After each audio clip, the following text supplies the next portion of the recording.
কথিকা 2 চ্যানেলের পক্ষ থেকে আপনাদের সবাইকে স্বাগত জানাচ্ছি।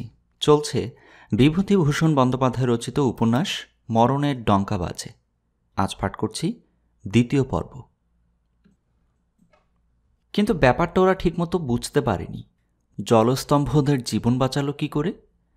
বেশি দেরি হলো না ব্যাপারটা বুঝতে, যখন ওরা দেখলে এই অল্প সময়ের মধ্যেই সুদক্ষ সারেং নোঙর উঠিয়ে জাংখানা ডাঙা থেকে প্রায় 100 গজ এনে ফেলেছে এবং প্রতি মুহূর্তেই তীর ও সমুদ্র উভয়ের ব্যবধান বাড়ছে। সারেং ও মাঝিদের মুখে শোনা গেল এই জলস্তম্ভের জোড়াটি দ্বীপের অদূরে ভেঙে গিয়ে বিপুল জলোচ্ছ্বাসের সৃষ্টি করে। তাতে বোমবেটেদের জাংখানাকে ঊর্ধ্বে উঠিয়ে সবেগে আছাড় মেরেছে ডাঙার গায়ে। জাংখানা জখম তো হয়েছেই, এবং বোধ হচ্ছে ওদের কতগুলো লোককেও ভাসিয়ে নিয়ে গিয়ে ডুবিয়ে মেরেছে। সারেং বললে, জলস্তম্ভ ভয়ানক জিনিস মিস্টার। অনেক সময়ে জাহাজ পর্যন্ত বিপদে পড়ে যায়। বড় বড় জাহাজ দূর থেকে কামান দেখে জলস্তম্ভ ভেঙে দেয়, আর বিশেষ করে এই চীন সমুদ্রে সপ্তাহে 2-1টা বালাই লেগেই আছে। দ্বীপ ছেড়ে জাংটা বহু দূর চলে এসেছে। আবার অকুল সমুদ্র, বোমবেটে জাহাজ ও জলস্তম্ভ স্বপ্নের মতো মিলিয়ে গিয়েছে দিগন্ত বিস্তৃত নীলিমার মধ্যে। সুরেশ্বর ও বিমল চুপ করে সমুদ্রের অপরূপ রূপের দিকে চেয়ে বসে আছে। সারেং এসে বললে, মিস্টার, আমরা হংকং থেকে আর বেশি দূরে নেই, কিন্তু হংকং যাব না। সুরেশ্বর বললে, কোথায় যাব তবে? হংকং থেকে 50 মাইল আন্দাজ দূরে ইয়ানচাও বলে একটা ছোট দ্বীপ আছে। সেখানে আপনাদের নামিয়ে দেবার আদেশ আছে আমার উপর। হংকংয়ের কাছে গেলে ব্রিটিশ মানওয়ারি জাহাজ আমাদের নৌকো তল্লাশ করবে। তোমরা ধরা পড়ে যাবে মিস্টার। পরদিন দুপুরের পরে ইয়ানচাও পৌঁছে গেল ওদের নৌকো। ক্ষুদ্র দ্বীপ, আগাগোড়া দ্বীপটি যেন একটা ছোট পাহাড়। সমুদ্রের জল থেকে মাথা তুলে জেগে রয়েছে। এখানে চীন গভর্নমেন্টের একটা বেতারের স্টেশন আছে। সমস্ত দ্বীপে আর কোনো অধিবাসী নেই, ওই বেতারের স্টেশনের জনকয়েক চীনা কর্মচারী ছাড়া। দুদিন ওরা সেখানে বেতারের আড্ডায় কর্মচারীদের অতিথি হয়ে রইল। তৃতীয় দিন খুব সকালে ক্ষুদ্র একখানা জাংকে ওদের 10 মাইল দূরবর্তী উপকূলে নিয়ে যাওয়া হলো। বেতারে এরকম আদেশই নাকি এসেছে। এই চীন দেশ, যদি ঢেউ খেলানো ছাদাটা চীনা বাড়ি না থাকত, তবে চীন দেশের প্রথম দৃশ্যটা বাংলাদেশের সাধারণ দৃশ্য থেকে পৃথক করে নেওয়া হঠাৎ যেত না। উপকূল থেকে 5 মাইল দূরে রেলওয়ে স্টেশন। অতি প্রচণ্ড কড়া রৌদ্রে পদব্রজেই ওদের স্টেশনে আসতে হলো। এদেশে ওদের জামাই আদরে কেউ রাখবে না। কঠিন সামরিক জীবন যে এখন থেকেই শুরু হলো ওদের, এ কথাটা সুরেশ্বর ও বিমল হাড়ে হাড়ে বুঝলে সেই ভীষণ রোদে বিশ্রী ধুলোভরা রাস্তা বেয়ে হাঁটতে হাঁটতে। তার উপর বেতারের কর্মচারীটি ওদের সঙ্গে ছিল। তার মুখেই শোনা গেল এসব অঞ্চল আদৌ নিরাপদ নয়। দেশের রাজনৈতিক অবস্থার গণ্ডগোলের সুযোগ নিয়ে চোর ডাকাত ও গুন্ডার দল যা খুশি শুরু করেছে। তারা দিন দুপুরও মানে না, স্বদেশী বিদেশিও মানে না। কারো ধন প্রাণ নিরাপদ নয় আজকাল। দেশ এক প্রকার অরাজক। শীঘ্রই এর একটা প্রমাণ পাওয়া গেল পথের মধ্যেই। ওরা একদলে আছে মাত্র 4 জন। রৌদ্রের সুরেশ্বরের জল তেষ্টা পেয়েছিল। চীনা কর্মচারীটিকে ও ইংরেজিতে বললে, জল কোথায় পাওয়া যাবে? রাস্তা থেকে কিছু দূরে একটা ক্ষুদ্র গ্রাম বা বস্তি। খান কতক খড়ের ঘর এক জায়গায় সেই জড়ো করা মাত্র। চীনা কর্মচারীর পিছু পিছু ওরা বস্তির দিকে গেল। বিমলের মনে হলো একবার দৈব্য বাটের গঙ্গার চরে সে তরমুজ কিনতে গিয়েছিল। এ ঠিক যেন দৈব্য বাটির চড়ার চাষি কর্তব্যের গা খানা। একখানা গরুর গাড়ি সামনেই ছিল। তফাতের মধ্যে চোখে পড়ল সেটার গড়ন সম্পূর্ণ অন্য ধরনের। গরুর গাড়ির অত মোটা চাকা বাংলাদেশে হয় না। ওদের আসতে দেখেই কিন্তু বস্তির মধ্যে একটা ভয় ও আতঙ্কের সৃষ্টি হলো। মেয়ে পুরুষ যে যার ঘর ছেড়ে ছুটে বেরুল, এদিক ওদিক দৌড় দিল। চীনা কর্মচারীও তৎপর কম নয়। সেও ছুটে গিয়ে একটি ধাবমানায় স্ত্রীলোকের পথ আগলে দাঁড়াল। স্ত্রীলোকটি দুহাতে মুখ ঢেকে মাটিতে বসে পড়ে জড়সড় হয়ে আর্তনাদ করে উঠল। ব্যাপারটা কি? সুরেশ্বর ও বিমল অবাক হয়ে গিয়েছে। স্ত্রীলোকের বিপন্ন কণ্ঠের আর্তনাদ বিমল সহ্য করতে পারলে না। ও চেঁচিয়ে বললে, ওকে কিছু বলো না মিস্টার চংপে। ততক্ষণ ওদের সঙ্গী চীনা ভাষায় কি একটা বললে স্ত্রীলোকটিকে। কথাটাই এরকম শোনালো ওদের অনভ্যস্ত কানে, হিচিং কিচিং চিন চিন। স্ত্রীলোকটি মুখ থেকে হাত সরিয়ে নিয়ে ওর দিকে ভয়ে ভয়ে চেয়ে বললে, ইচিন কিচিন সিচিন। কিচিন ফিচিন? সিচিন লিচিন। সুরেশ্বর ও বিমল ওদের কথা শুনে হেসেই খুন। কথাবার্তাগুলো যেন ওই একই রকম শোনাচ্ছিল। তারপর ওরা স্ত্রীলোকটির কাছে পায়ে পায়ে গেল। আহা, এ যেন মূর্তিমোহী দারিদ্র্যের ছবি। ভারতবর্ষীয় লোকে তবুও স্নান করে, গায়ে মাথায় তেল দেয়, ওরা তাও করে না। গায়ে খড়ে উঠছে, মাথা রুক্ষ, শরীর অন্নাভাবে শীর্ণ ও জ্যোতিহীন। হতভাগ্য মহাচীন, হতভাগ্য ভারতবর্ষ। দুজনেই দরিদ্র, কেউ খেতে পায় না। গুরু শিষ্য দুজনের অবস্থাই সমান। বিমলের মনে মনে এই দরিদ্রা নারী, এই দরিদ্র হতভাগ্য উৎপীড়িত মহাচীনের এই ভয়ার্থ অসহায় কুড়েঘরবাসী চাষি মজুর, এদের প্রতি একটা গভীর অনুকম্পা ও সহানুভূতি জাগল। মানুষ যখন দুঃখ কষ্ট পায়, সব দেশে সর্বকালে তারা এক। চীন, Bharatvarsha, Russia, Abyssinia, Spain, Mexico, এদের মধ্যে দেশের সীমা এখানে মুছে গিয়েছে। এই অভাগিনী ভয় ব্যাকুলা দরিদ্র নারী সমগ্র চীন দেশের প্রতীক। বিমল এসেছে এক হতভাগ্য দেশ থেকে, এই হতভাগ্য দেশকে সাহায্য করতে। সে তা যথাসাধ্য করবে, দরকার হলে বুকের রক্ত দিয়েও করবে। স্ত্রীলোকটি যখন বুঝতে পারলে যে এরা ডাকাত নয় বা বিদ্রোহী রেড আর্মির লোকও নয়, তখন সে উঠে ঘরে গিয়ে জল নিয়ে এসে সবাইকে খাওয়ালে। ধাতু পাত্র বা চীনামাটির পাত্র নেই বাড়িতে। এত গরিব সাধারণ লোক লাউয়ের খোলায় জল রেখেছে। চীনের বিশ্ববিখ্যাত মাটির বাসন, মিং রাজত্বের অপূর্ব প্রাচীন শিল্প, পুতুল, খেলনা, বুদ্ধ, দানব, এসব এই গরিবদের জন্য নয়। রেল স্টেশনের প্ল্যাটফর্মে খুব ভিড়। একখানা সৈন্যবাহী ট্রেন সিনকিউ থেকে সাংহাই যাচ্ছে। প্রত্যেক স্টেশনে আবার নতুন ভর্তি করা সৈন্যদের ওই ট্রেনেই উঠিয়ে দেওয়া হচ্ছে। সুরেশ্বর বিমলের দৃষ্টি আকর্ষণ করলে ট্রেনের ছাদের দিকে। সব কামরার ছাদে কাঁচা ডালপালা চাপানো, কোনোটায় শুকনো খড় বিচালি ছাওয়া। বিমল বললে, অ্যারোপ্লেন পাছে বোমা ফেলে ট্রেনে, তাই ওরকম করেছে বলে মনে হয়। সাংহাই 450 মাইল দূরে। হঠর হঠর করে করে সারাদিন ট্রেন কৃষিক্ষেত্র, অনুচ্চ পাহাড়, গ্রাম আর বস্তি পার হয়ে চলেছে। ট্রেনের গতি মন্দ নয়। পুরোনো আমলের ইঞ্জিন বদলে নতুন ইঞ্জিন কেনা হয়েছে। বেশ জোরেই ট্রেন যাচ্ছে।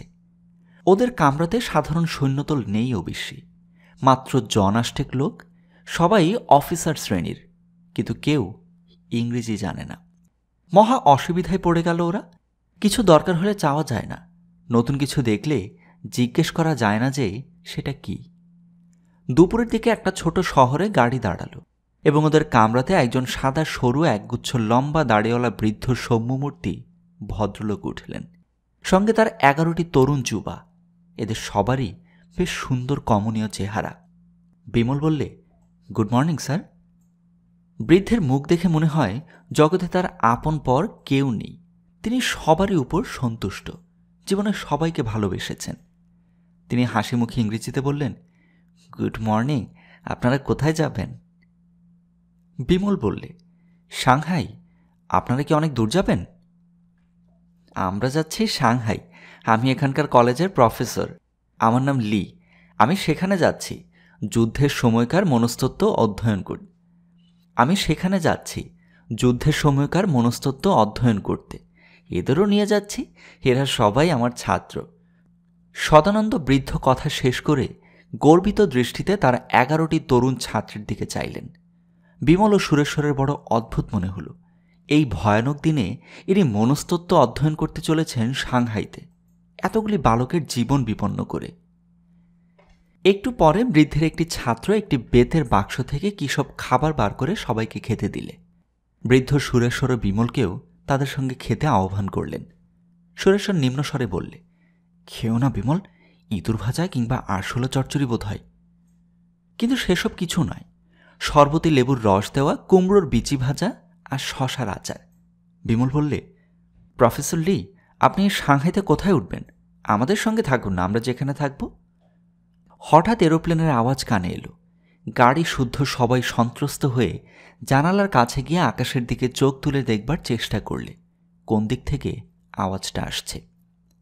6খানা এরোপ্লেন সারবন্দি হয়ে উড়ে পূব থেকে পশ্চিমের দিকে আসছে। ট্রেনখানার বেগ হঠাৎ বড় বেড়ে গেল। সকলেই উদ্বিগ্ন হয়ে পড়েছে, পরস্পরের মুখের দিকে চাইছে। কিন্তু এরোপ্লেনের সারি ট্রেনের ঠিক উপর দিয়েই উড়ে চলে গেল শান্তভাবেই। প্রফেসর লি দিব্যি নির্বিকারভাবেই বসেছিলেন। তিনি বললেন, আমাদের গভর্নমেন্টের এরোপ্লেন। একটা স্টেশনে প্ল্যাটফর্ম থেকে নারী কণ্ঠের কান্না শুনে বিমল ও সুরেশ্বর মুখ বাড়িয়ে দেখলে কতগুলো সৈন্য একটি দরিদ্র স্ত্রীলোকের চারিধারে ঘিরে হাসছে।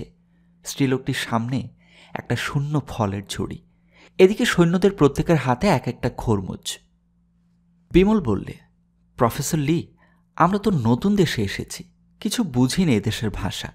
বোধহয় খরমুজওয়ালি সব ফলেরা কেড়ে নিয়ে দাম দিচ্ছে না। আপনি একবার দেখুন না।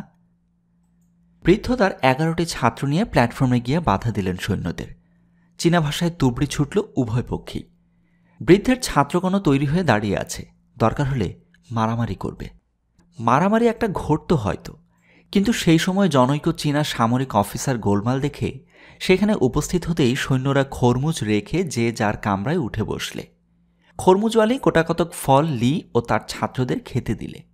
বৃদ্ধ তার দাম দিয়ে দিলেন। খরমুজওয়ালির প্রতিবাদ শুনলেন না। সন্ধ্যার সময় ট্রেন ফুচু পৌঁছল। ফুচু থেকে অনেকগুলি সৈন্য উঠল।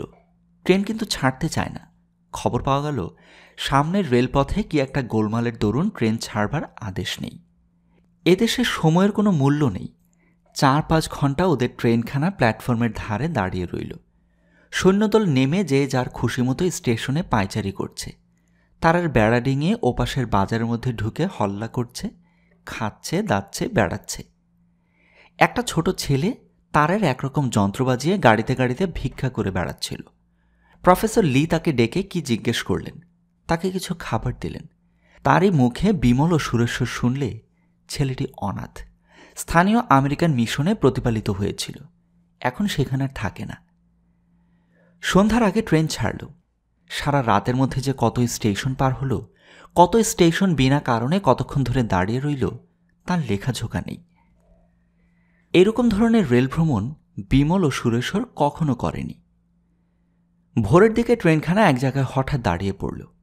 বিমল ঘুমুচ্ছিল। ঝাঁকুনি খেয়ে ট্রেনখানা দাঁড়াতেই ওর ঘুম ভেঙে গেল।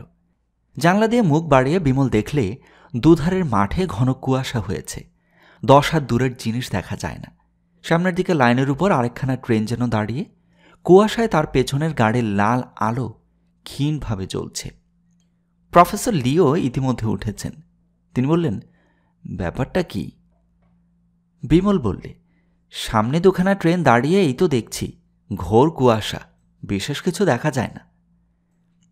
ট্রেন থেকে লোকজন নেমে দেখতে গেল সামনের দিকে এগিয়ে। খুব একটা গোলমাল যেন শোনা যাচ্ছে সামনে। সুরেশ্বরও উঠেছিল, বললে, চলো বিমল, এগিয়ে দেখে আসি। প্রফেসর লিও নামলেন ওদের সঙ্গে। 2খানা ট্রেনকে ঘন কুয়াশার মধ্যে অতিক্রম করে রেল লাইনের সামনে গিয়ে যে দৃশ্য চোখে পড়ল তা যেমন বিভৎস তেমনি করুণ। সেখানে আরেকখানা ছোট সৈন্যবাহী ট্রেন দাঁড়িয়ে, কিন্তু বর্তমানে সেখানাকে ট্রেন বলে চিনে নেওয়ার উপায় নেই বললেই হয়। ছাদ উড়ে গিয়েছে। মোটা মোটা লোহার দণ্ড বেঁকে দুমড়ে লাইনের পাশের খাদে ছিটকে পড়েছে। জানলা দরজার চিহ্ন বড় একটা নেই, কেবল ইঞ্জিনের কিছু হয়নি।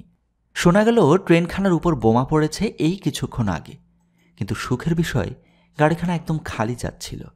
এইখানা কোনো টাইম টেবলভুক্ত যাত্রী বা সৈন্যবাহী ট্রেন নয়। খালি ট্রেনখানা ফুচু থেকে সাংহাই যাচ্ছিল। ডাউন লাইনে বড় গাড়ির সঙ্গে জুড়ে দেওয়া হবে এর কামরাগুলো এই উদ্দেশ্যে। গার্ড ও ড্রাইভার বেঁচে গিয়েছে, কোনো প্রাণহানি হয়নি। লাইন পরিষ্কার করতে বেলা 11টা বেজে গেল। মাত্র 15 মাইল দূরে সাংহাই, সেখানে পৌঁছতে বেজে গেল 1টা। সাংহাই নেমে বিমল ও সুরেশ্বর বুঝলে এ অতি বৃহৎ শহর। সাংহাইয়ের রাস্তাঘাট খুব চওড়া ও আধুনিক ধরনের তৈরি। বড় বড় বাড়ি, দোকান, হোটেল, আপিস, স্কুল, কলেজ। চীনা ও ইংরেজি ভাষায় নানা সাইনবোর্ড চারিদিকে। মোটরের ও রিক্সা গাড়ির ভিড়। রাস্তাঘাট লোকে লোকারণ্য।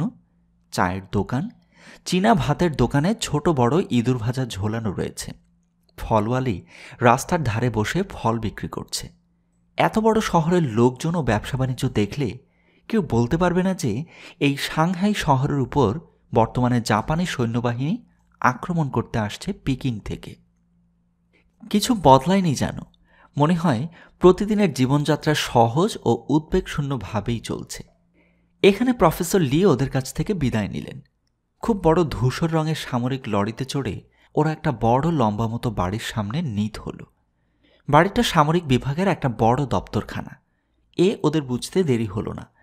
ইউনিফর্ম পরা সৈন্যদল ও অফিসারে ভর্তি। প্রতি কামরায় চীনা ভাষায় সাইনবোর্ড আটা। অফিসার দল ঢুকছে বেরুচ্ছে। সকলের মুখেই ব্যস্ততার ভাব, উদ্বেগের চিহ্ন। 2-3 জায়গায় ওদের নাম লেখা হলো। ওদের সঙ্গে করে নিয়ে এসেছে যে চীনা অফিসার, সে প্রত্যেক জায়গায় একটা লম্বা হলদে চীনা ভাষায় লিখিত কাগজ খুলে ধরলে টেবিলের উপর। তবুও আইনকানুন শেষ হলো না। অবশেষে একটা কামরার সামনে ওদের দাঁড় করালে। কামরার মধ্যে নিশ্চয়ই কোনো বড় কর্মচারীর আড্ডা, কারণ কামরার সামনে দর্শন প্রার্থী সামরিক অফিসার ও অন্যান্য লোকের ভিড় লেগেছে। ভিড় ঠেলে একটু কাছে গিয়ে বিমল পড়লে দরজার গায়ে পিতলের ফলকে ইংরেজিতে লেখা আছে, জেনারেল চুসিনটে, officer commanding 19th route army. ওদের বেশিক্ষণ অপেক্ষা করতে হয়নি। জেনারেল সাহেবের কামরায় শীঘ্রই ডাক পড়ল। বড় টেবিলের ওপাশে এক সুশ্রী সামরিক ইউনিফর্ম পরিহিত যুবা বসে। ইনি জেনারেল চুটে।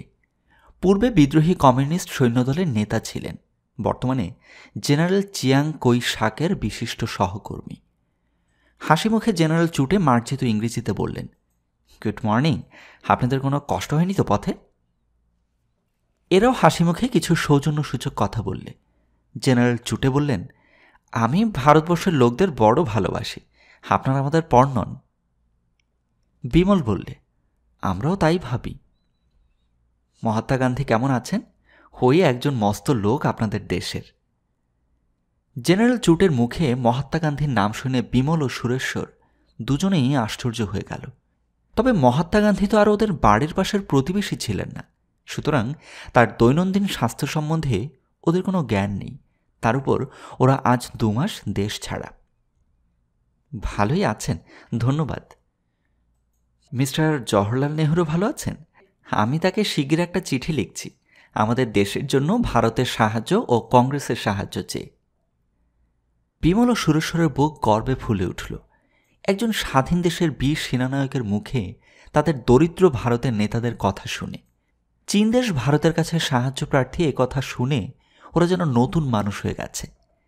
জেনারেল চুটে বললেন, আমার একসময় অত্যন্ত ইচ্ছে ছিল ভারতে বেড়াতে যাব, নানা কারণে হয়ে ওঠেনি। ভারতে ভালো বৈমানিক তৈরি হচ্ছে, এরোপ্লেন চালাবার ভালো স্কুল কোথাও স্থাপিত হয়েছে। বিমলেরা এ খবর রাখে না। দমদমা একটা যেন ওই ধরনের কিছু আছে, তবে তার বিশেষ কোনো বিবরণ ওরা জানে না। চুটে বললেন, আপনাদের ধন্যবাদ, এদেশকে আপনারা সাহায্য করতে এসেছেন। আপনাদের ঋণ কখনো চীন শোধ করতে পারবে না। আপনারা পথ দেখিয়েছেন। আপনাদের প্রদর্শিত পথে 2 দেশের মিলন আরও সহজ হোক, এই কামনা করি।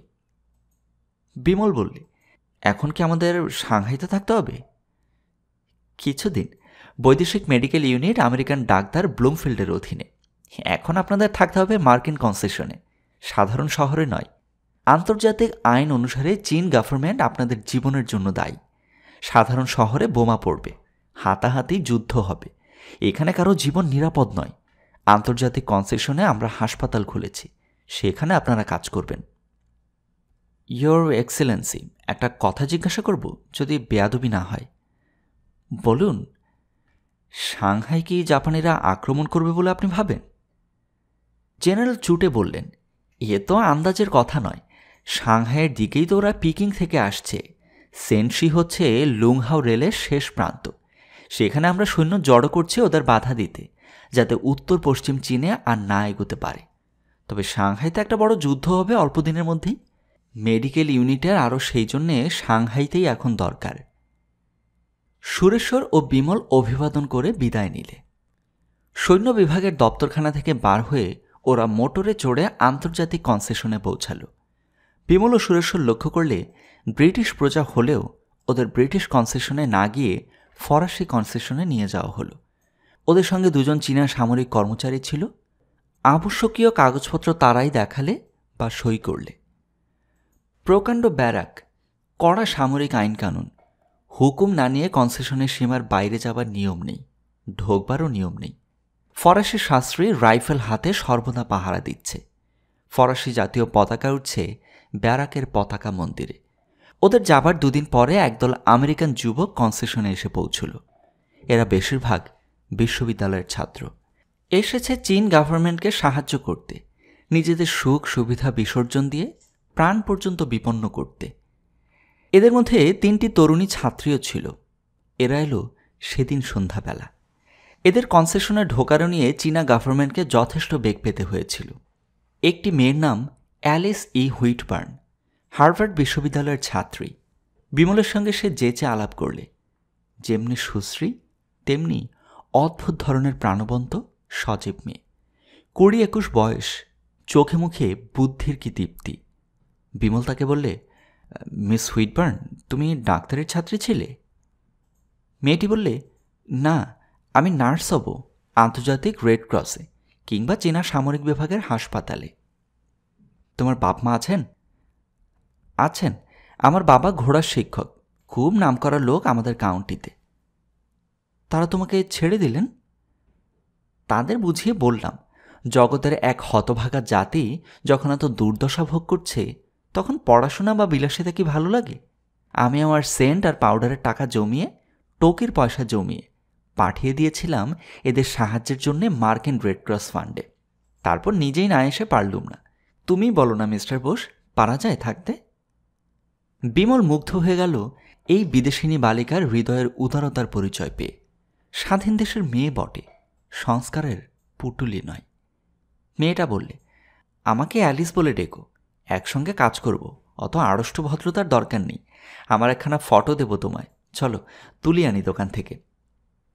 কনসেশনের মধ্যে প্রায় সব আমেরিকান দোকান। মেয়েটি বললে, চলো সাংহাই শহরের মধ্যে একটু বেরিয়ে আসি, কোনো চীনা দোকানে ফটো তুলব, ওরা 2 পয়সা পাবে। অনুমতি নিয়ে আসতে 8 ঘন্টা কেটে গেল। তারপর বিমল আর অ্যালিস কনসেশনের বড় ফটক দিয়ে সাংহাইয়ে যাবার রাস্তার উপরে উঠে একখানা রিক্সা ভাড়া করলে। কনসেশনের রাস্তাঘাটের নাম ইংরেজিতে ও ফরাসি ভাষায়, সাংহাই শহরে চীনা ভাষায়। কিছু বোঝা গেল না। ঢলঢলে নীল ইজের ওই স্ট্র হ্যাট পরে চীনা রিক্সাওয়ালা রিক্সা টানছে। কিন্তু এ অংশেও বহু বিদেশি লোক ও বিদেশি দোকান পসারের সারি। সাংহাইয়ের আসল চীনা পল্লী আলাদা, রাস্তা সেখানে আরও সরু সরু। একথা বিমল ইতিমধ্যে চীনা অফিসারদের মধ্যে শুনেছিল। অ্যালিস বললে, চলো চীনাপাড়া দেখে আসি মিস্টার বোস। রিক্সাওয়ালাকে চীনাপাড়ার কথা বলতেই সে বারণ করলে, বললে, সেখানে কেন যাবে? এ সময় যে সব জায়গা ভালো না, বিপদে পড়তে পারো। তোমাদের সেখানে নিয়ে গেলে আমায় পুলিশে ধরবে। অ্যালিস ভয় পাবার মেয়েই নয়, বললে, চলো মিস্টার বোস, আমরা হেঁটেই যাব, ওকে বিপদে ফেলতে চাইনি, ওর ভাড়া মিটিয়ে দিই। বিমল রিক্সাওয়ালাকে ভাড়া দিয়ে দিলে, অ্যালিসকে দিতে দিলে না। কিন্তু রাস্তা দুজনে কেউই জানে না। বিমল বললে, একখানা ট্যাক্সি নেই অ্যালিস, সে অনেক দূর, রাস্তা না জানলে ঘুরে হয়রান হব।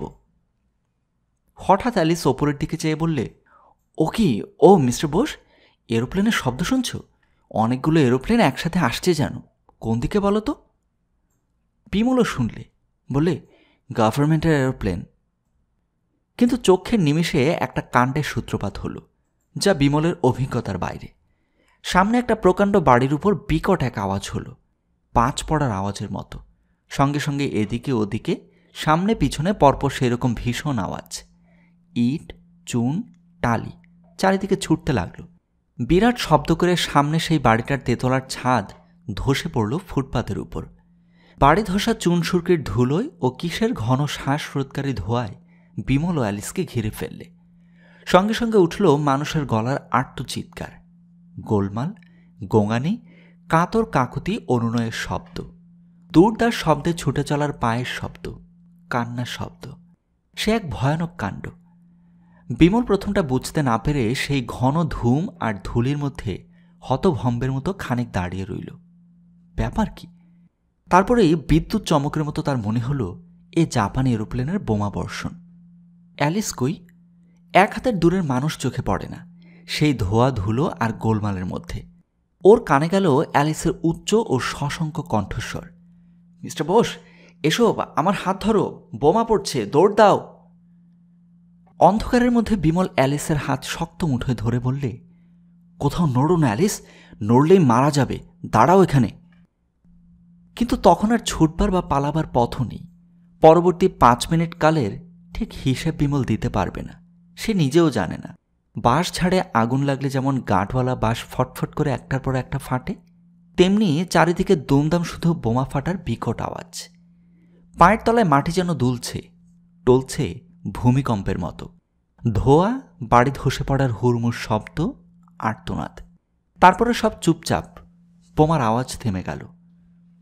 বিমল চেয়ে দেখলে এরোপ্লেনগুলো মাথার উপরে চক্রাকারে দুবার ঘুরে যেদিক দিয়ে এসেছিল সেদিকে চলে গেল, বেশ যেন নিরুপদ্রব, শান্তভাবেই। ধোঁয়ায় মিনিট 2-3 কিছু দেখা গেল না, যদিও গোলমাল, চিৎকার, লোক জড়ো হওয়ার আওয়াজ পাওয়া যাচ্ছে। পুলিশের তীব্র হুইসেল বেজে উঠল 1 বার, 2 বার, 3 বার। ক্রমে ক্রমে ধুলো আর ধোঁয়ার আবরণ কেটে যেতেই অ্যালিস বললে, চলো এগিয়ে গিয়ে দেখি মিস্টার বোস। সামনে এক জায়গায় ফুটপাতের উপর বেজায় লোক জড়ো হয়েছে। একটা বাড়ি পড়েছে ভেঙে, অতি বিভৎস দৃশ্য ফুটপাতের উপর। অনেকগুলি ছোট ছোট ছেলেমেয়ের ছিন্ন ভিন্ন দেহ ছিটকে ছড়িয়ে পড়ে আছে সেখানটায়। বাড়ি বোধহয় একটা চীনা স্কুল ছিল। বেলা 11টা, ছেলেমেয়েরা স্কুলে যাচ্ছিল। কতক ছিল স্কুল বাড়ির মধ্যে। বাড়িখানা একেবারে হুমড়ি খেয়ে ভেঙে পড়েছে, রক্তে ভেসে যাচ্ছে ফুটপাত ও রাস্তার খানিক দূর পর্যন্ত।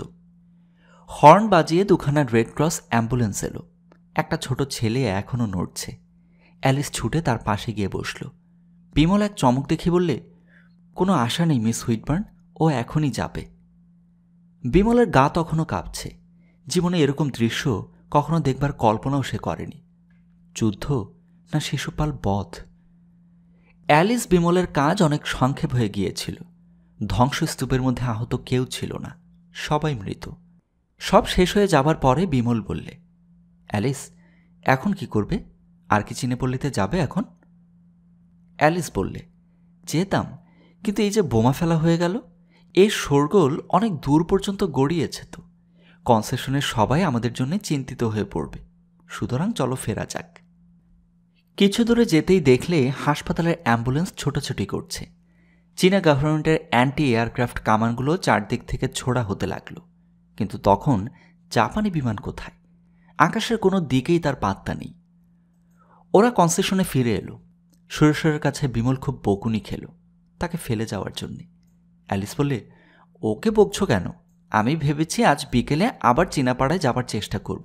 তুমি চলো না সুরেশ্বর। এবার ওদের সঙ্গে আরেকটি মেয়ে যাবে বললে।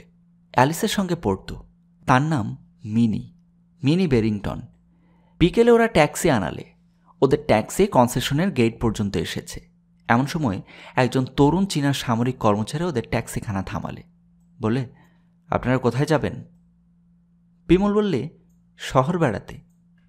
যাবেন না, আমরা গুপ্ত খবর পেয়েছি জাপানি যুদ্ধ জাহাজ বন্দরের বাইরে সমুদ্র থেকে লম্বা পাল্লার কামানে গোলাবর্ষণ শুরু করবে আজ সন্ধ্যার সময়। সেই সঙ্গে জাপানি উড়োজাহাজও যোগ দেবে বোমা ফেলতে। ধন্যবাদ, আমরা একটু ঘুরে এখনই চলে আসব। এ কথা বললে অ্যালিস। কাজেই বিমল বা সুরেশ্বর কিছু বলতে পারলে না। শহরের মধ্যে এসে দেখলে পুলিশ সকলের হাতে চীনা ভাষায় মুদ্রিত এক টুকরো কাগজ বিলি করছে। চীনা ছাত্রদের একটা লম্বা দল পতাকা উড়িয়ে মুখে কি বলতে বলতে শোভাযাত্রা করে চলেছে। সাংহাই অতি প্রকাণ্ড শহর। এত বড় শহর বিমল দেখেনি, সুরেশ্বরও না। কলকাতা এর কাছে লাগেই না। চীনাপল্লীর নাম চাপেই। সে জায়গাটায় রাস্তাঘাট কিন্তু অপরিসর নয়, তবে বড় ঘিঞ্জি বসতি। প্রত্যেক মোড়ে খাবারের দোকান, ছোট বড় ইঁদুর ভাজা ঝুলছে। বাঁকে করে ফেরিওয়ালা ভাত তরকারি বিক্রি করছে। বিমলের ভারী ভালো লাগলো এই চীনা বাড়ির জীবন স্রোত। এক জায়গায় একটা বুড়ি বসে ভিক্ষে করছে। টাকা পয়সার বদলে সে পেয়েছে ভাত তরকারি। ওর মুখে এমন একটি উদার ভালোবাসার ভাব, চোখে সন্তোষ ও তৃপ্তির দৃষ্টি। বোধহয় আশাতীত ভাত তরকারি পেয়েছে বলে এত খুশি হয়ে উঠেছে মনে মনে।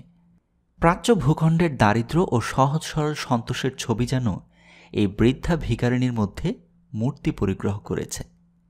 হঠাৎ আকাশে কি একটা অদ্ভুত ধরনের শব্দ শুনে ওরা মুখ তুলে চাইলে। একটা চাপা শোঁ শব্দ। মিনি সর্বপ্রথমে বলে উঠল, এ সেলের শব্দ। সর্বনাশ অ্যালিস, চলো আমরা ফিরি। জাপানি যুদ্ধজাহাজের কামান থেকে সেল ছুটছে। দুম দুম। দূরে অস্পষ্ট কামানের আওয়াজ শোনা গেল। কাছেই কোথাও একটা ভীষণ বিস্ফোরণের আওয়াজ হলো সঙ্গে সঙ্গে। লোকজন চারিধারে ছুটতে লাগলো। ওরাও ছুটল তাদের পিছু পিছু। বসতি যেখানে খুব ঘিঞ্জি, সেখানে একটা বাড়িতে গোলা পড়েছে। বাড়িটার সামনের অংশ হুমড়ি খেয়ে পড়েছে। ইট, চুন, টালিতে সামনের রাস্তাটা প্রায় বন্ধ। কে মরছে না মরছে বোঝা যাচ্ছে না। সেখানে লোকজনের বেজায় ভিড়। আবারও সেই রকম শো শো শো শব্দ। কাছেই আরেকটা জায়গায় গোলা পড়ল। সঙ্গে সঙ্গে আকাশে সারবন্দি একদল এরোপ্লেন দেখা গেল। তারা অনেক উঁচু দিয়ে যাচ্ছে, পাছে চীনা বিমানধ্বংসী কামানের গোলা খেতে হয় এই ভয়। অ্যালিস বললে, ওরা পাল্লা ঠিক করে দিচ্ছে যুদ্ধজাহাজের গোলন্দাজদের। চলো, এখানে আর থাকা নয়, এই চীনা পাড়াটা ওদের লক্ষ্য। কিন্তু ওদের যাওয়া হলো না। অ্যালিসের কথা শেষ হতে না হতেই যেন একটা ভীষণ ভূমিকম্পে পায়ের তলায় মাটি দুলে উঠল এবং একসঙ্গে 2-3টি সেলের বিস্ফোরণের বিকট আওয়াজ ও সেই সঙ্গে প্রচুর ধোঁয়া ও বিশ্রী শ্বাসরোধকারী কর্ডাইটের উগ্র গন্ধ পাওয়া গেল। তুমুল হইচই, আর্তনাদ, কলরব এবং পুলিশের হুইসেলের মাঝে অ্যালিসের হাত ধরলে বিমল, মিনির হাত ধরলে সুরেশ্বর। কিন্তু পালাবার পথ নেই তখন কোনো দিকেই। ওদের ট্যাক্সিখানা দাঁড়িয়ে আছে বটে, ট্যাক্সিওয়ালার সন্ধান নেই। সে বোধহয় পালিয়েছে। চাপেই পল্লীর উপর কেন বিশেষ লক্ষ্য জাপানি তোপের এ কথা বোঝা গেল না, কারণ এখানে চীনা গৃহস্থদের বাড়িঘর মাত্র, কোনো সামরিক ঘাঁটি তো এখানে নেই। দেখতে দেখতে বাড়িঘর ভেঙে গুঁড়ো হয়ে পড়ে সামনের পেছনের রাস্তা বন্ধ হয়ে গেল। লোকজন আগে যা কিছু মারা পড়েছিল এখন সবাই পালিয়েছে। কেবল যারা ভাঙা বাড়ির মধ্যে আটকে পড়েছে তাদেরই আর্তনাদ শোনা যাচ্ছে। একটা ভগ্ন স্তূপের মধ্যে যেন ছোট ছেলের কান্নার শব্দ। অ্যালিস বললে, দাঁড়াও বিমল, এখানে সবাই দাঁড়াও। গোলাবর্ষণ তখনও চলছে, কিন্তু চীনা পল্লীর অন্য অঞ্চলে। এদিকে এখন শুধু গোঙানি, চিৎকার, হইচই, কলরব ও কাতরোক্তি। অ্যালিস আগে চড়ল গিয়ে ধ্বংসস্তূপের উপরে, পেছনে মিনি ও সুরেশ্বর। বিমল নিচে দাঁড়িয়ে রইল। একটা কড়িকাঠ সরিয়ে ওরা তিনজনে একটা দরজা পেলে, তারপর একটা ছোট ঘর। অ্যালিস অতি কষ্টে ঘরে ঢুকল। সুরেশ্বর ওকে সাহায্য করলে। একটা 9-10 মাসের শিশু সেই ঘরের মেঝেতে অক্ষত অবস্থায় শুয়ে শুয়ে কাঁদছে।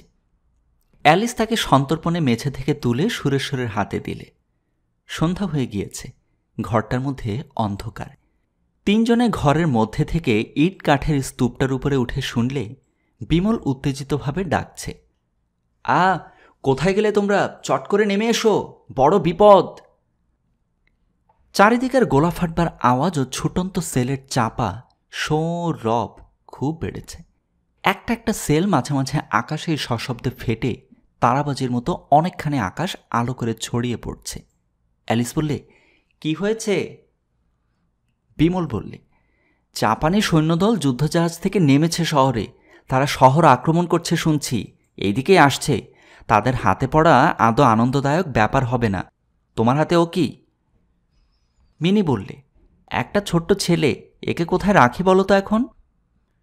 সুরেশ্বর একজন ব্যস্ত ও উত্তেজিত পুলিশম্যানকে জিজ্ঞেস করে জানলে সমুদ্রের ধারে জাপানের সৈন্যদের সঙ্গে চীনাদের হাতাহাতি যুদ্ধ চলছে। জাপানিরা নগরে প্রবেশ করবার চেষ্টা করছে। অ্যালিস বললে, আমরা এখন ছোট ছেলেটিকে কোথায় রাখি বলো না? কনসেশনের হাসপাতালে নিয়ে যাওয়া উচিত হবে না। ওর বাপ মা এই অঞ্চলের অধিবাসী, ছেলে সন্ধান পাবে না কনসেশনে নিয়ে গেলে। বিমল বললে, পুলিশম্যানদের জিম্মা করে দাও না। অ্যালিস ও মিনি তাতে রাজি হল না। এইসব চীনা পুলিশম্যান দায়িত্ব জ্ঞানহীন, ওদের হাতে ছোট্ট ছেলেটাকে ওরা দেবে না। সমস্ত গলিটা বিরাট ধ্বংসস্তূপে পরিণত হয়েছে। লোকজন অন্ধকারে তার মধ্যে কী সব খুঁজে খুঁজে বেড়াচ্ছে। এমন সময়ে পাশের একটা স্তূপে 2-3টে হারিকেন, লণ্ঠন ও টর্চ জ্বালিয়ে একদল ছোকরা একটি মৃতদেহে ঠ্যাং ধরে বার করছে দেখা গেল। বিমল উত্তেজিত সুরে বলে উঠল, প্রফেসর লি, প্রফেসর লি। তারপরে সে ছুটে গেল ছোকরার দলের দিকে। সুরেশ্বর দেখলে ছোকরার দলের নেতা হচ্ছেন দাড়িওয়ালা একজন বৃদ্ধ, এবং তিনি তাদের পূর্ব পরিচিত প্রফেসর লি। সেই মুমূর্ষুদের আর্তনাদ ও পথের লোকের চিৎকারের মধ্যে তিনজনের ব্যাকুল প্রশ্ন বিনিময় হল। প্রফেসর লি তার ছাত্রদল নিয়ে নিকটেই এক সরাইখানায় ছিলেন। হঠাৎ এই বোমাবর্ষণের দুর্যোগ। এখন তিনি সেবাব্রতী। ছাত্রদের নিয়ে হতাহতদের টেনে বার করা ও তাদের হাসপাতালে পাঠাবার ব্যবস্থা করছেন। অ্যালিস ও মিনির সঙ্গেও আলাপ করিয়ে দেয়া হলো। বিমল বললে, প্রফেসর লি, এই ছোট ছেলেটির কি ব্যবস্থা করা যায় বলুন তো? সদানন্দ সৌম্য বৃদ্ধ হাত পেতে বললেন, আমায় দাও, তোমরা ওর বাপ মায়ের সন্ধান করতে পারবে না, আমি পারবো। আর কি জানো, ছেলে অনেকগুলো জমেছে। চ্যাং, এদের নিয়ে চলো তো, দেখবে। এসো তোমরা। যাবার পথে একটু দূরে গিয়েই বিমল বলে উঠল, আহ, কি ব্যাপার দেখো। সকলেই দেখলে সে দৃশ্য যেমন বীভৎস তেমনি করুণ। সেই বৃদ্ধা ভিখারিণী ঠ্যাং ছড়িয়ে মরে পড়ে আছে সেই জায়গাতেই। একখানা হাত প্রায় চূর্ণ হয়ে গিয়েছে। পাশেই তার ভিক্ষা লব্ধ ভাত তরকারিগুলো রক্ত মাখা অবস্থায় পড়ে। আসার জিনিসগুলো মুখেও দিতে পারেনি হয়তো। অ্যালিসের চোখে জল এলো। বিমল ও সুরেশ্বর মাথার টুপি খুলে বসল। মিনি চোখের রুমাল দিয়ে অন্যদিকে মুখ ফেরালে। কেবল অবিচলিত রইলেন প্রফেসর লি। তিনি ছাত্রদের বললেন, এই মরাটাকে একটা কিছু ঢাকা দাও তো হে। হে আর কি, আমাদের দেশের এ তো রোজকার ব্যাপার, এতে বিচলিত হলে চলে না মাদাম। নিকটেই একটা ঘরের মধ্যে প্রফেসর লি ওদের নিয়ে গেলেন। হারিকেন লণ্ঠনের আলোয় দেখা গেল সে ঘরের মেঝেতে 5-6টি 9-10 মাসের কি 1 বছরের শিশু অনাবৃত মেঝের উপর পড়ে গড়াগড়ি খাচ্ছে। কেউ কাঁদছে, কেউ হাসছে। অ্যালিস ছুটে গিয়ে তাদের উপর ঝুঁকে পড়ে বললে, ও ইউ পুয়ার ডিয়ারেজ। প্রফেসর লি হেসে বললেন, সন্ধ্যা থেকে এতগুলো উদ্ধার করেছি স্তূপ থেকে, আপনাদেরটিও দিন। আমার 2টি ছাত্র এখানে পাহারা দিচ্ছে, আমরা খুঁজে এনে এখানে জড়ো করছি, রাখো এখানে। গোলমাল ও ভিড় তখন একটু কমেছে। প্রফেসর লি সকলকে বললেন, আসুন একটু চা খাওয়া যাক, রাত্রে আর ঘুম হবে না আজ, সারা রাত এরকম চলবে দেখছি। যে ঘরে শিশুগুলিকে জড়ো করা হয়েছে তার পাশেই একটা ছোট বাড়িতে লি থাকেন তার ছাত্রবৃন্দ নিয়ে। 2 জন ছাত্রকে শিশুদের কাছে রেখে বাকি সকলে ওদের নিয়ে গেল তাদের সেই বাসায়। ছোট ছোট পেয়ালায় দুধ চিনিবিহীন সবুজ চা, শশার বিচি ভাজা, শরবতী লেবুর টুকরো এবং বাঙালি মেয়েদের পায়ঝোড়ের মতো দেখতে শুয়োরের চর্বিতে ভাজা এক প্রকার কি খাবার। সুরেশ্বর ও বিমল শেষোক্ত খাবার ঠেলে রেখে দিলে। সে কি এক ধরনের বিশ্রী গন্ধ খাবারে। প্রফেসর লি বললেন, আপনারা বিদেশি, আমাদের দেশকে সাহায্য করতে এসেছেন, কিন্তু আমাদের দেশের এখনো কিছুই দেখেননি, দেখলে আপনাদের দয়া হবে। এত গরিব দেশ আর এমন হতভাগ্য। মিনি বললে, আমাদের সব দেখাবেন দয়া করে প্রফেসর লি, দেখতেই তো এসেছি। অ্যালিস বললে, আরেকটা দেশ আছে প্রফেসর লি, ভারতবর্ষ, ব্রিটিশ সাম্রাজ্যবাদের বুটের তলায় পড়ে আছে। ছেলেবেলা থেকে দুস্থ ভারতবর্ষের কথা শুনলে কষ্টে আমার বুক ফেটে যায়। বিমল অ্যালিসের দিকে কৃতজ্ঞতাপূর্ণ চোখে চাইলে। বড় ভালো লাগলো এই বিদেশিনী বালিকার এই নিষ্কপট নিঃস্বার্থ সহানুভূতি তার দরিদ্র স্বদেশের জন্যে। অ্যালিস বললে, শিশুগুলির কে আছে? পুয়ার লিটল মাইটস, আমায় একটা খোকা দেবেন প্রফেসর লি? প্রফেসর লি হেসে বললেন, কি করবে মিস? অ্যালিস বললে, আমাদের নাম ধরে ডাকবেন প্রফেসর লি। ওর নাম মিনি, আমার নাম অ্যালিস, আমরা আপনাকে দাদু বলে ডাকব, কেমন? এই সদানন্দ উদার সৌম্য মূর্তি বৃদ্ধকে অ্যালিসের বড় ভালো লেগে গেল। কিউরিও দোকানে বিক্রি হয় যে চিনেমাটির হাস্যমুখ বুদ্ধ, বৃদ্ধের মুখখানা ঠিক যেন তেমনি পরিপূর্ণ সন্তোষ, আনন্দ ও প্রেমের ভাব মাখানো। প্রফেসর লির মুখ উদার হাসিতে ভরে গেল। বললেন, বেশ, তাই হবে। একটা বড় রকমের আওয়াজের দিকে এই সময় প্রফেসর লির জনৈক ছাত্র ওদের সকলের মনোযোগ আকর্ষণ করলে। বিমল বললে, বন্দরের দিকে এখনও গোলাবর্ষণ চলছে, হাতাহাতি যুদ্ধও চলছে। ঠিক এই সময় পুলিশম্যান ঘরের দোরের কাছে এসে চীনা ভাষায় কি জিজ্ঞেস করলে। লোকটা যেন খুব ব্যস্ত ও উত্তেজিত। সে চলে গেলে প্রফেসর বললেন, ও বলে গেল খাওয়া দাওয়া শেষ করে কেউ যেন আজ ঘরের বার না হয়, বিশেষত মেয়েরা। জাপানিরা বেয়োনেট চার্জ করেছিল, আমাদের সৈন্যরা হটিয়ে দিয়েছে সেনশু প্রাচীরের পূর্ব কোণে, কিন্তু আজ রাত্রে আবার ওরা গোলা মারবে, বোমাও ছুড়বে। চা পান শেষ হলো। বিমল বললে, প্রফেসর লি, মেয়েরা রয়েছেন সঙ্গে, আজ যাই, কনসেশনে ফিরতে দেরি হয়ে যাবে, আপনার সঙ্গে আবার দেখা হবে। অ্যালিস বললে, দাদু, আমার একটা খোকা। প্রফেসর লি অ্যালিসের মাথায় হাত দিয়ে খেলার ছলে সস্নেহে বলেন, বেওয়ারিশ যদি কোনো খোকা থাকে পাবে অ্যালিস, কিন্তু কি করবে চীনা ছেলে নিয়ে? অ্যালিসের এই হাস্যকর অনুরোধ শুনে মিনি তো হেসেই খুন। চলো চলো অ্যালিস, কনসেশনে একটা জ্যান্ত খোকা নিয়ে তোমায় ঢুকতেই দেবে কি? ওরা যখন ফিরে আসছে, দূরে মাঝে মাঝে দুমদাম বিস্ফোরণের শব্দ এবং সাহায্যকারী এরোপ্লেনের হাউইনের সাদা অগ্নিময় ধূম দেখা যাচ্ছিল, তবে যেন পূর্বাপেক্ষা অনেক মন্দীভূত হয়ে এসেছে। সেই রাত্রে কিসের বিষম আওয়াজে বিমলের ঘুম ভেঙে গেল। সে ধড়মড় করে উঠে বিছানার উপর বসল। কর্ডাইটের শ্বাসরোধকারী ধূমে ও বিশ্রী গন্ধে ঘরটা ভরে গিয়েছে। ও ডাকলে, সুরেশ্বর, সুরেশ্বর, ওঠো, কনসেশনে বোমা পড়ছে। সঙ্গে সঙ্গে যথেষ্ট হইচই উঠল চারিদিকে। বোমা, বোমা! ওরা জানলা দিয়ে দেখলে যে ঘরের মধ্যে ওরা শুয়েছিল তার পূর্ব দিকে আরেকটা ঘরের দেওয়াল চূর্ণ বিচূর্ণ হয়ে ভেঙে পড়েছে। সেই গোলমালের মধ্যে ভিড় ঠেলে অ্যালিস ছুটতে ছুটতে ওদের ঘরের মধ্যে ঢুকে ডাকলে, বিমল, বিমল! বিমল বললে, এই যে অ্যালিস, তোমাদের কোনো ক্ষতি হয়নি? মিনি কোথায়? বলতে বলতে মিনিও ঘরে ঢুকল। বললে, বাইরে এসো, দেখো শিগগির, চট করে এসো। ওরা বাইরে গেল। কনসেশনের পুলিশের ডেপুটি মার্শাল এসে পৌঁছেছেন দুর্ঘটনার স্থানে। সবাই আকাশের দিকে চাইলে দুখানা এরোপ্লেন চলে যাচ্ছে আলো নিবিয়ে। জনৈক ফরাসি কর্মচারী দেখে বললে, কাওয়াসাকি বোম্বার। বিমল বললে, অ্যালিস, কি করে চেনা গেল জিজ্ঞেস করো না। মিনি বললে, আমি জানি, নিচের দিকে উইংয়ে কালো আজিকাটা ছুঁচো মুখ প্লেন, এই হলো জাপানিদের বিখ্যাত বোমা ফেলবার প্লেন কাওয়াসাকি বোম্বার। কিন্তু কনসেশনে বোমা, এরকম তো কখনো। সে রাত্রে আর কারো ঘুম হল না। বিমল খুব খুশি না হয়ে পারলে না তার মঙ্গলামঙ্গলের দিকে অ্যালিসের এত আগ্রহ দৃষ্টি দেখে। সেই রাত্রে বোমা পড়েছে শুনে অ্যালিস সকলের আগে এসেছে তাকে দেখতে সে কেমন আছে। শেষ রাত্রের দিকে সবাই একটু ঘুমিয়ে পড়েছিল, কিন্তু শোরগোলে ওদের ঘুম ভেঙে গেল। ভীষণ গোলাবর্ষণের শব্দ আসছে। সাংহাই শহরে জাপানি যুদ্ধজাহাজ ও এরোপ্লেন থেকে একযোগে গোলা ও বোমা সৃষ্টি হচ্ছে। সঙ্গে সঙ্গে সাংহাই শহর থেকে দলে দলে স্ত্রী পুরুষ ছেলে মেয়ে পালিয়ে আসছে কনসেশনে, বাক্স তরঙ্গ, পোটলা পুটুলি নিয়ে ছোট ছোট ছেলে মেয়েদের হাত ধরে। এদের সবারই মুখে ভীষণ ভয়ের চিহ্ন। এদের চক্ষু উদ্বেগে ও রাত্রি জাগরণে রক্তবর্ণ, চুল রুক্ষ। পাশব বলের কাছে মানুষের কি শোচনীয় পরাজয়।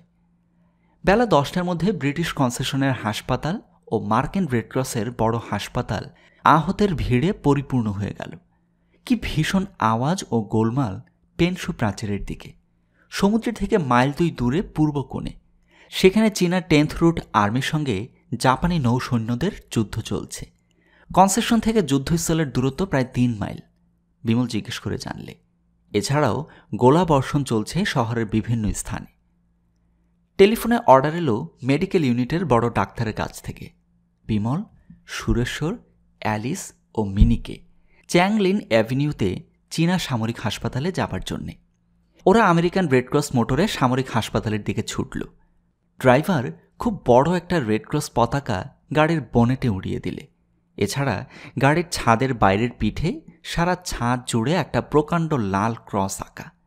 এত সাবধানতা সত্ত্বেও ড্রাইভার বললে, যদি আপনারা হাসপাতালে পৌঁছতে পারেন সে খুব জোর বরাত বুঝতে হবে আপনাদের।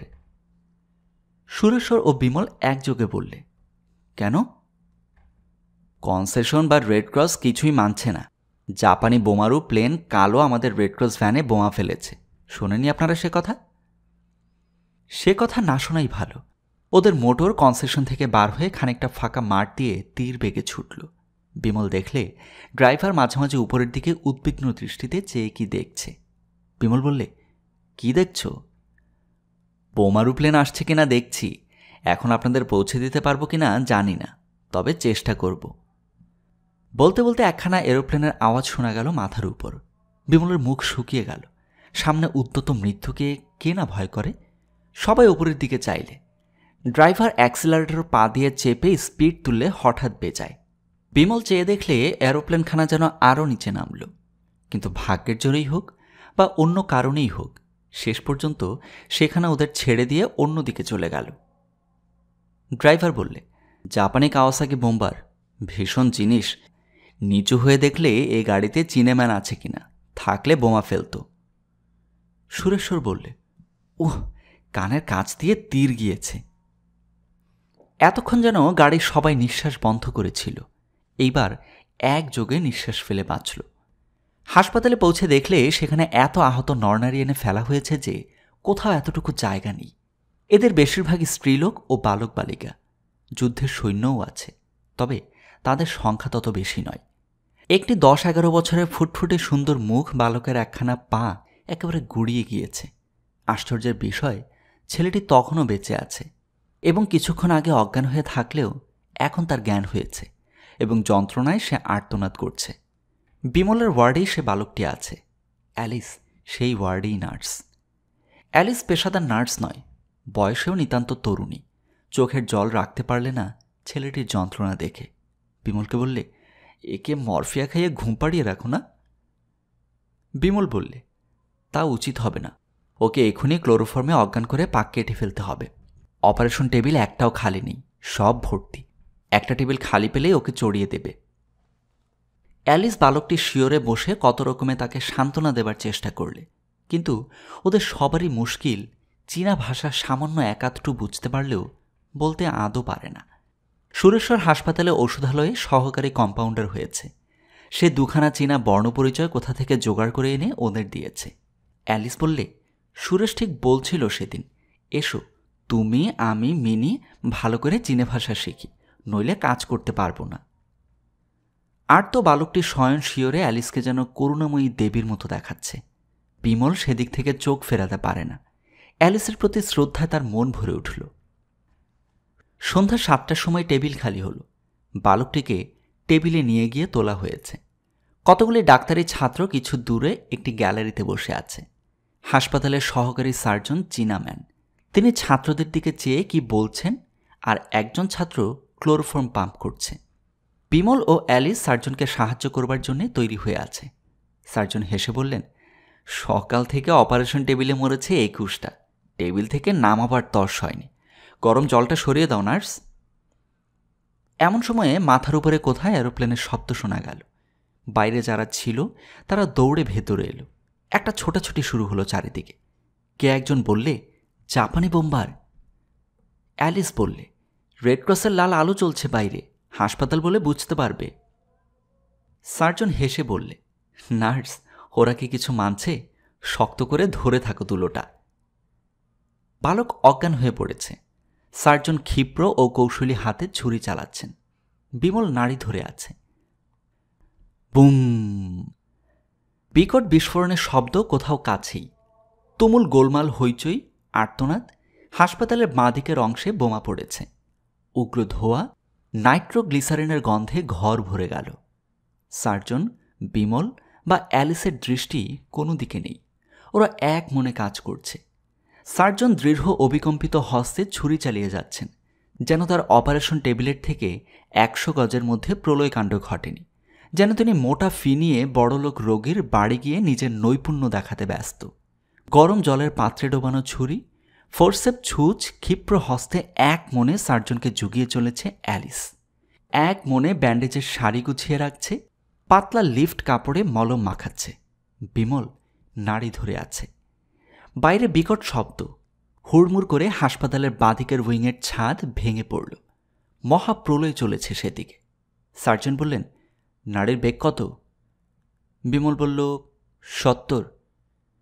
কে একজন ছুটতে ছুটতে এসে বলল, স্যার, বাদিকের উইং গুঁড়ো হয়ে গোটা সেপটিক ওয়ার্ডের রোগী চাপা পড়েছে, এদিকেও বোমা পড়তে পারে, 3খানা বোমবার। সার্জন বললেন, পড়লে উপায় কি? নার্স, বড় ফোরসেপটা। উগ্র ধোঁয়ায় সবারই নিঃশ্বাস বন্ধ হয়ে আসছে। আরেকটা শব্দ অন্য দিক থেকে হলো, আরেকটা বোমা পড়েছে। বেজায় ধোঁয়া আসছে ঘরে। বিমল বললে, স্যার, ধোঁয়ায় রোগী দম বন্ধ হয়ে মারা যাবে যে, ক্লোরোফর্মের রোগী, এভাবে কতক্ষণ রাখা যাবে? সার্জন ছুরি ফেলে বললেন, হয়ে গিয়েছে, লিন্ট দাও নার্স। বিমল বললে, স্যার, রোগীর নাড়ি নেই, হঠাৎ বন্ধ হয়ে গেল। সার্জন এসে নাড়ি দেখলেন। অ্যালিস নীরবে ওদের মুখের দিকে চেয়ে রইল। নাড়ি থেকে হাত নামিয়ে সার্জন গম্ভীর মুখে বললেন, 22টা পুড়ল। অ্যালিস নিস্পন্দ অবস্থায় দাঁড়িয়ে আছে দেখে বললেন, চলো নার্স, স্ট্রেচারওয়ালারা এসে লাশ নিয়ে যাবে। এখন সবাই বাইরে চলো যাই।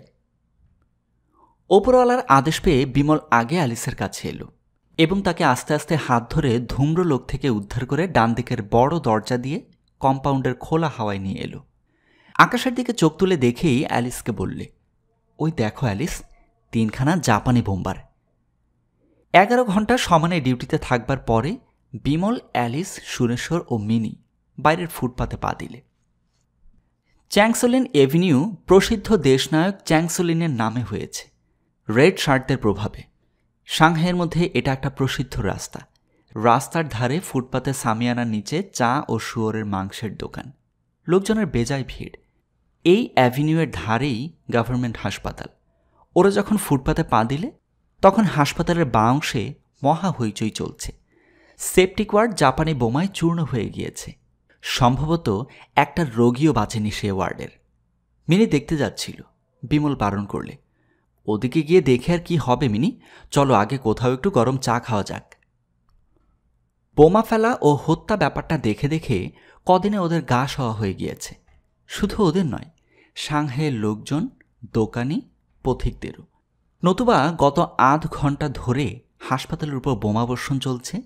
চোখের সামনে এই ভীষণ প্রলয়লীলা ও মাথার উপরে চক্রাকারে উড়নশীল 3খানা জাপানি বোম্বারকে সম্পূর্ণ উপেক্ষা করে চ্যাংসোলিন অ্যাভিনিউর চায়ের দোকান, মাংসের দোকান, ভাত তরকারির দোকান সব খোলা। লোকজনের দিব্যি ভিড়। দ্বিতীয় পর্বের সমাপ্তি এখানেই।